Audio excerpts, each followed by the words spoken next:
Before Hercules became one of the greatest heroes of Greek mythology, he was the unwanted son of Zeus. Zeus, king of the gods, had fallen in love with Alcmene, a mortal princess and wife of the warrior Amphitryon. While Amphitryon was away at war, Zeus disguised himself as the mortal and entered Alcmene's home, and from their union, Hercules was born.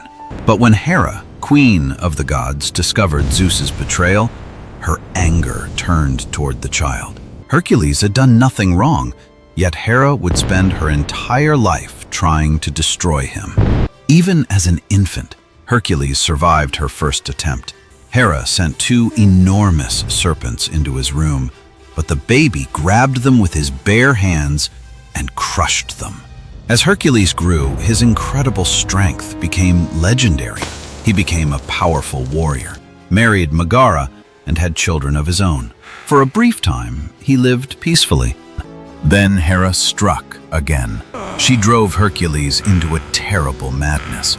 Unable to understand what he was doing, Hercules attacked his own family.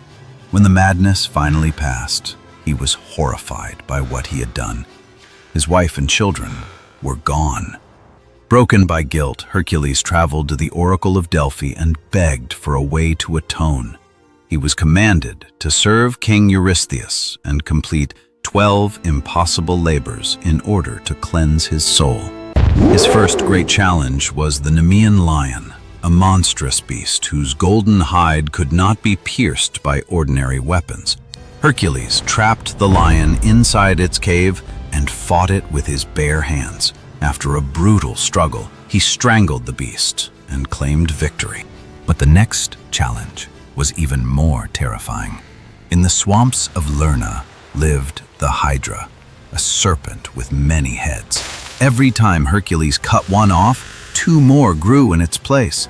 Realizing that his sword was useless, Hercules worked with his nephew, Aeolus. Hercules severed each head while Aeolus burned the wounds, preventing them from growing back. Finally, Hercules destroyed the Hydra and buried its immortal head beneath a massive rock. Years of impossible trials followed until Hercules was commanded to retrieve the golden apples of the Hesperides. To reach them, he sought the help of Atlas, the giant titan who carried the heavens upon his shoulders. Hercules offered to carry the heavens while Atlas retrieved the apples. But when Atlas returned, he refused to take the burden back. Hercules remained calm. He asked Atlas to hold the heavens for just a moment while he adjusted his position. Atlas agreed. The moment the Titan took the heavens back onto his shoulders, Hercules grabbed the golden apples and walked away. Eventually, Hercules completed all 12 labors. He had defeated monsters, survived impossible challenges, and earned his redemption. But his story was not over. Years later, Hercules was poisoned by a tunic soaked in the blood of the centaur Nessus. The poison came from the Hydra and began burning through his body. Knowing that death was unavoidable, Hercules ordered a funeral pyre to be built on Mount Olympus. He climbed onto the flames, accepting his fate. As his mortal body burned, Zeus descended from the heavens and took his immortal essence to Mount Olympus. There, Hercules was welcomed among the gods. The man who had been hated by Hera, destroyed by tragedy, and forced to endure 12 impossible labors had finally achieved what no mortal could. He became immortal.